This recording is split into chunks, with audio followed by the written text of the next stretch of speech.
जय श्री राधा कृष्ण। क्या आपने कभी सोचा है कि साल के केवल 4 महीने ऐसे क्यों माने गए हैं जिनमें किया गया एक छोटा सा पुण्य भी आपको कई गुना फल देता है? क्या आपने कभी ये सुना है कि इन 4 महीनों में भगवान विष्णु स्वयं योग निद्रा में चले जाते हैं, लेकिन उसी समय पूरी सृष्टि के लिए पुण्य के द्वार सबसे अधिक खुल जाते हैं? और क्या सचमुच चातुर्मास में केवल एक तुलसी का पत्ता अर्पित करने से मनुष्य विष्णु लोक का अधिकारी बन सकता है? आज मैं आपको कोई कल्पना नहीं बल्कि वो पवित्र कथा सुनाने जा रही हूँ जिसे स्वयं भगवान श्री कृष्ण ने पांडवों में श्रेष्ठ अर्जुन को सुनाया था। इस कथा में भगवान बताते हैं कि चातुर्मास का वास्तविक महत्व क्या है, इस व्रत की शुरुआत कैसे करनी चाहिए और कौन सा छोटा सा धार्मिक कार्य मनुष्य के जीवन को अगले जन्म तक खुशियों में बदल सकता है। ये कथा आपके मन में भगवान विष्णु के प्रति श्रद्धा भी बढ़ाएगी और चातुर्मास का महत्व भी आपको समझाएगी, इसलिए इस कथा को अंत तक अवश्य देखिएगा। चातुर्मास के इन 4 महीनों में आप एकादशी को, देवशयनी एकादशी और हर एकादशी पे जो 8 एकादशी आती है उन पे तो जरूर ही सुनिएगा। कई भक्त तो चातुर्मास के पूरे 4 महीने इस कथा को सुनने का नियम लेते हैं, तो पूरी तरह आपकी भाव है, पर देवशयनी एकादशी पे इसे सुनना तो बहुत ही ज्यादा जरूरी है। आप प्रेम, मन और भाव के साथ हाथ में फूल, तिल और दक्षिणा रखकर इस कथा को सुनेंगे। एक समय की बात है, महाभारत का युद्ध समाप्त हो चुका था, धर्म की स्थापना हो चुकी थी। पांडवों के मन में अब केवल एक ही इच्छा थी, ऐसा ज्ञान प्राप्त करना जिससे मनुष्य इस संसार में रहते हुए भी भगवान की कृपा प्राप्त कर सके। एक दिन अर्जुन भगवान श्री कृष्ण के चरणों में बैठे थे। उनके मन में एक प्रश्न बार बार उठ रहा था। उन्होंने बड़े विनम्र भाव से कहा, हे कमल नयन, हे जगत के नाथ, हे जगत के पालनहार, मैं अनेक व्रतों और उपवासों का महत्व आपसे सुन चुका हूँ, लेकिन एक बात आज भी मेरी समझ में नहीं आई। लोग कहते हैं कि देवशयनी एकादशी से भगवान विष्णु 4 महीनों तक योग निद्रा में चले जाते हैं। ये शयन व्रत क्या है, इसका विधान क्या है और चातुर्मास का इतना अधिक महत्व क्यों बताया गया है? कृपया करके ये सभी बातें मुझे विस्तार से समझाइए। भगवान श्री कृष्ण अर्जुन की ओर मुस्कुरा कर देखने लगे। उनके मुख पर करुणा थी। उन्होंने कहा, हे पार्थ, आज तुमने केवल अपने लिए नहीं बल्कि संपूर्ण मानव जाति के कल्याण के लिए ये प्रश्न पूछा है। जो ज्ञान मैं तुम्हें बताने जा रहा हूँ उसे सुनकर मनुष्य का जीवन धन्य हो जाएगा, इसलिए इसे पूरे ध्यान और श्रद्धा से सुनना। भगवान बोले, जब सूर्य देव कर्क राशि में प्रवेश करते हैं तब भगवान श्री हरि विष्णु योग निद्रा में प्रवेश करते हैं, और जब सूर्य तुला राशि में पहुंचते हैं तब भगवान जागृत होते हैं। इन 4 महीनों को ही चातुर्मास कहा जाता है। यदि बीच में अधिक मास आ जाए तब भी इस नियम में कोई परिवर्तन नहीं होता। इस विधि से अन्य किसी देवता को न शयन कराना चाहिए न उठाना चाहिए। भगवान श्री कृष्ण मुस्कुराते हुए आगे बोले, हे अर्जुन, ये केवल भगवान के विश्राम का समय नहीं है बल्कि ये मनुष्यों के आत्मशुद्धि का काल है। इन 4 महीनों में जो व्यक्ति संयम, पूजा, जप, दान और सेवा करता है उसका पुण्य अनेक गुना बढ़ जाता है। अर्जुन अत्यंत ध्यान से श्री कृष्ण की बात सुन रहे थे। उन्होंने पूछा, हे प्रभु, यदि कोई भक्त इस व्रत को करना चाहे तो उसे सबसे पहले क्या करना चाहिए? भगवान श्री कृष्ण मुस्कुराते हुए बोले, अश्विन माह के शुक्ल पक्ष की देवशयनी एकादशी को विधि पूर्वक पूजा व्रत करना चाहिए। उस दिन विष्णु भगवान की प्रतिमा को शयन करवाकर चातुर्मास व्रत का नियम लेना चाहिए। शयन कराने के लिए सबसे पहले भगवान विष्णु की प्रतिमा को पंचामृत स्नान करावे, फिर सफेद वस्त्रों को धारण कराकर तकियादार शैया पर शयन करावे, फिर धूप, दीप, नैवेद्य आदि से पूजन करें। भगवान का पूजन शास्त्र ज्ञाता ब्राह्मण से करवाए, फिर भगवान विष्णु की स्तुति करे और प्रार्थना करते हुए कहे, हे भगवान, मैंने आपको शयन कराया है, आपके शयन से संपूर्ण विश्व सो जाता है। आपसे हाथ जोड़कर विनय करती हूँ, हे त्रिलोकीनाथ, आप 4 मास तक शयन करें और मेरे चातुर्मास व्रत को बिना किसी परेशानी के पूर्ण कराए। मुझे भक्ति, संयम और सद्बुद्धि प्रदान करें। इस तरह प्रार्थना करके शुद्ध भाव से चातुर्मास व्रत का नियम ग्रहण करें।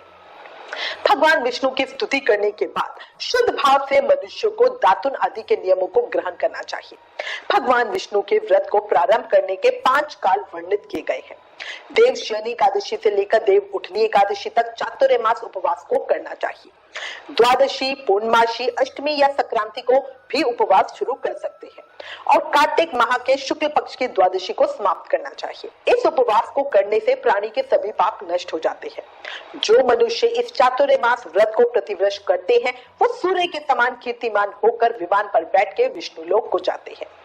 इसके बाद भगवान श्री कृष्ण ने एक और अत्यंत महत्वपूर्ण बात कही। मनुष्य को चातुर्मास के प्रारंभ में कोई ना कोई धार्मिक नियम अवश्य ही लेना चाहिए, जैसे किसी बुरे व्यवहार का त्याग करना, क्रोध कम करना, सात्विक भोजन करना, नियमित भगवान का नाम जाप करना या प्रतिदिन पूजा करना। जो व्यक्ति पूरे 4 महीने अपने नियम का पालन करता है उसके अनेक जन्मों के पाप नष्ट होते हैं। इतना सुनकर अर्जुन के मन में एक और जिज्ञासा उत्पन्न हुई। उन्होंने विनम्रता से पूछा, हे प्रभु, यदि इस व्रत में अलग अलग प्रकार के दान, पूजा और सेवा की जाए तो उनका क्या फल मिलता है? क्या हर पुण्य कार्य का अलग फल होता है? भगवान श्री कृष्ण मुस्कुराए और बोले, हे धनंजय, अब मैं तुम्हें वो रहस्य बताने जा रहा हूँ जिसे बहुत कम लोग जानते हैं। चातुर्मास में किया गया प्रत्येक पुण्य कर्म अलग अलग दिव्य फल देता है।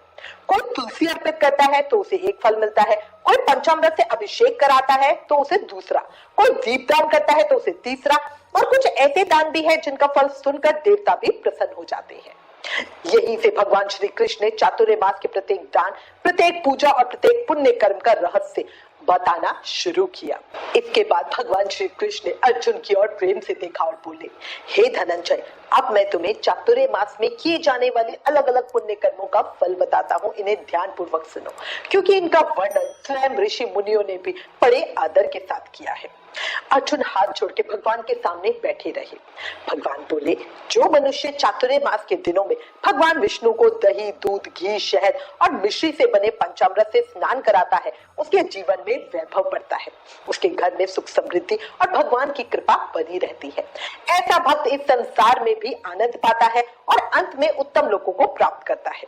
कुछ क्षण रुककर भगवान आगे बोले, हे अर्जुन, जो व्यक्ति भगवान के मंदिर में श्रद्धा से दीप जलाता है, धूप अर्पित करता है और प्रतिदिन उनकी पूजा करता है, उसके जीवन से दरिद्रता धीरे धीरे दूर होने लगती है। उसके घर में केवल धन ही नहीं बल्कि शांति और संतोष भी आता है। अर्जुन बड़े ध्यान से सुन रहे थे। उनके मन में फिर प्रश्न उठा और उन्होंने पूछा, हे प्रभु, यदि कोई व्यक्ति बहुत धनवान ना हो, यदि वो बड़े बड़े दान ना कर सके, तो क्या उसे भी इतना ही पुण्य मिल सकता है? भगवान श्री कृष्ण मुस्कुराए और बोले, हे पार्थ, भगवान को धन नहीं भाव प्रिय है। फिर भगवान ने एक ऐसा रहस्य बताया जो हर साधारण भक्त के लिए एक संदेश है।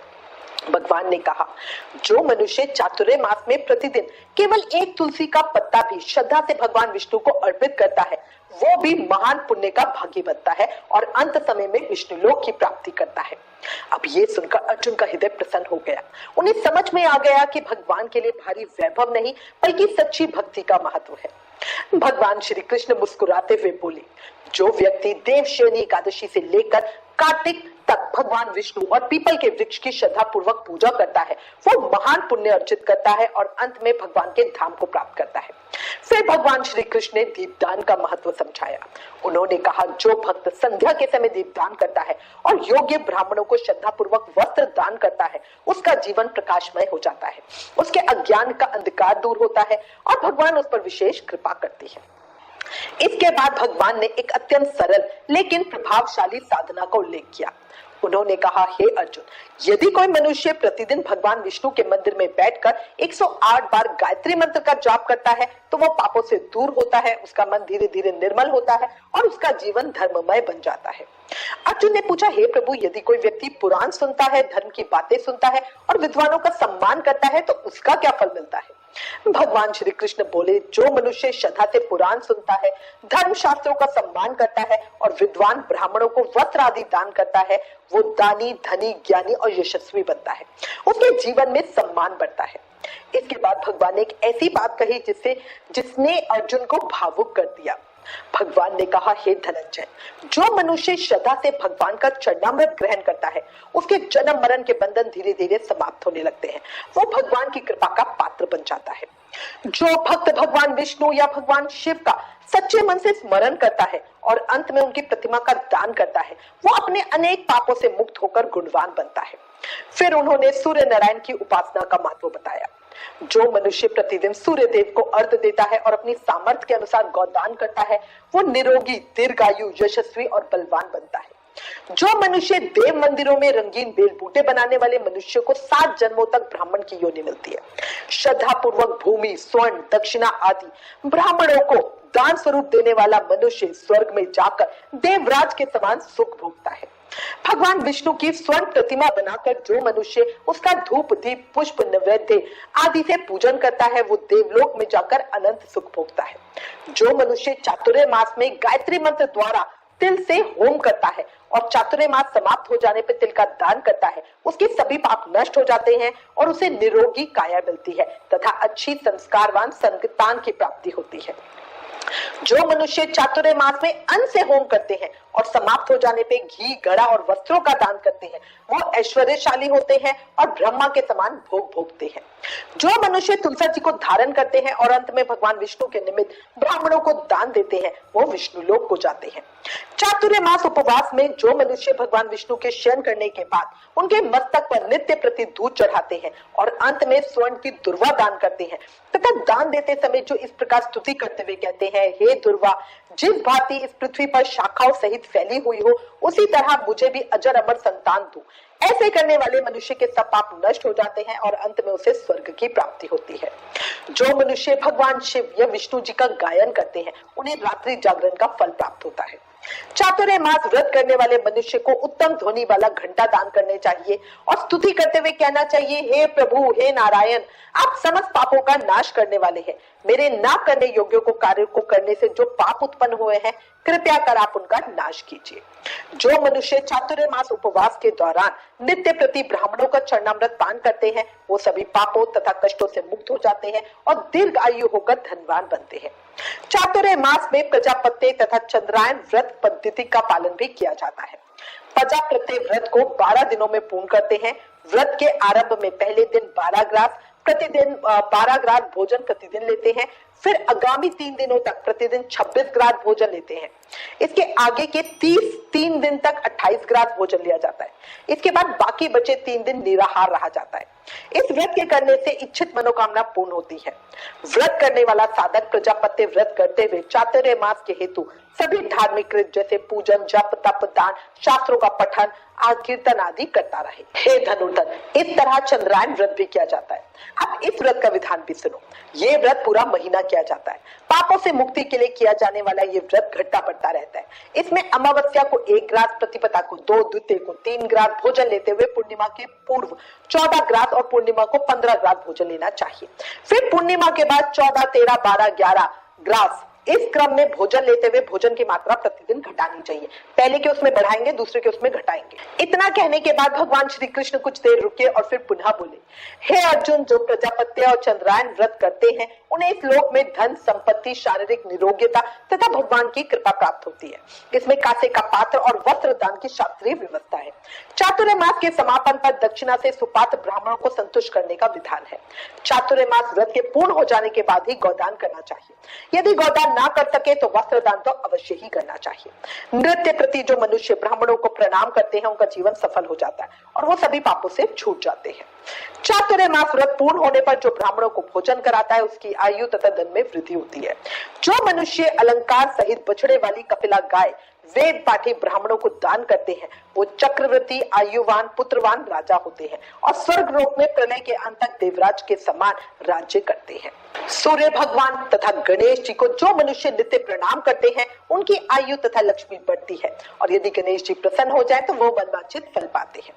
सूर्य और गणेश जी की प्रतिमा ब्राह्मण को देने से समस्त कार्यों की सिद्धि होती है। दोनों ऋतुओं में जो मनुष्य शिव जी की प्रसन्नता के लिए तिल और वस्त्रों के साथ तांबे का पात्र दान करते हैं, उनके यहाँ स्वस्थ और सुंदर शिव भक्त संतान उत्पन्न होती है। चातुर्य मास व्रत के पूर्ण होने पर चांदी या तांबा पात्र गुड़ और तिल के साथ दान करना चाहिए। भगवान विष्णु के शयन के उपरांत जो मनुष्य यथाशक्ति वस्त्र और तिल के साथ स्वर्ण का दान करते हैं, उनके सभी पाप नष्ट हो जाते हैं और वो इस लोक में भोग तथा परलोक में मोक्ष प्राप्त करते हैं। चातुर्य मास व्रत के समाप्त होने पर जो मनुष्य शैया दान करते हैं उनको अक्षय सुख की प्राप्ति होती है और वो कुबेर के समान धनवान होते हैं। जो मनुष्य वर्षा ऋतु में गोपी चंदन देते हैं उन पर भगवान प्रसन्न होते हैं। हे कुंती पुत्र, इस चातुर्य मास व्रत को करने वाला मनुष्य गंधर्व विद्या में निपुण और स्त्रियों को प्रिय होता है।